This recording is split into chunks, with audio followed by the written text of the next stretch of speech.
ସାଙ୍ଗମାନେ ପ୍ରାଚୀନ ଭାରତରେ ବହୁତ ବଡ଼ ଜ୍ଞାତାକୁ ପଣ୍ଡିତ କୁହାଯାଉଥିଲା, ଯାହାକୁ ଆମେ ବ୍ରାହ୍ମଣ କହିଥାନ୍ତି। ବ୍ରାହ୍ମଣ ସେହି ବ୍ୟକ୍ତି ଅଟନ୍ତି ଯେଉଁମାନେ କି ଏପରି କର୍ମ କରନ୍ତି ଯେଉଁଥିରେ କି ସେମାନେ ଅନ୍ତିମ ସତ୍ୟ ବ୍ରହ୍ମକୁ ପାଇବାରେ ସାହାଯ୍ୟ କରେ।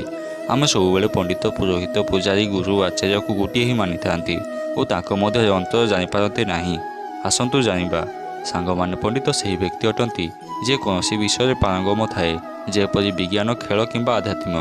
ସେହିପରି ପୁରୋହିତ ଶବ୍ଦ ପୁରଃ ଯୁକ୍ତକ ହିତରେ ବନିଅଛି, ଅଥବା ଯିଏ ସମ୍ପୂର୍ଣ୍ଣ ସମାଜର ହିତ ଚାହିଁଥାଏ, ଯିଏ ଯଜ୍ଞ ଆଦି କର୍ମ କରିଥାଏ ଏବଂ ମୁଖ୍ୟ ବ୍ୟକ୍ତିକୁ ପଣ୍ଡିତ କୁହାଯାଇଥାଏ।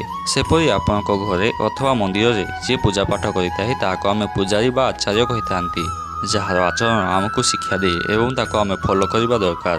ଏବଂ ଗୁରୁ ଅନ୍ଧକାରରୁ ପ୍ରକାଶକୁ ନେଇ ଆସନ୍ତି, ଯିଏ ମାର୍ଗଦର୍ଶନ କରିଥାନ୍ତି।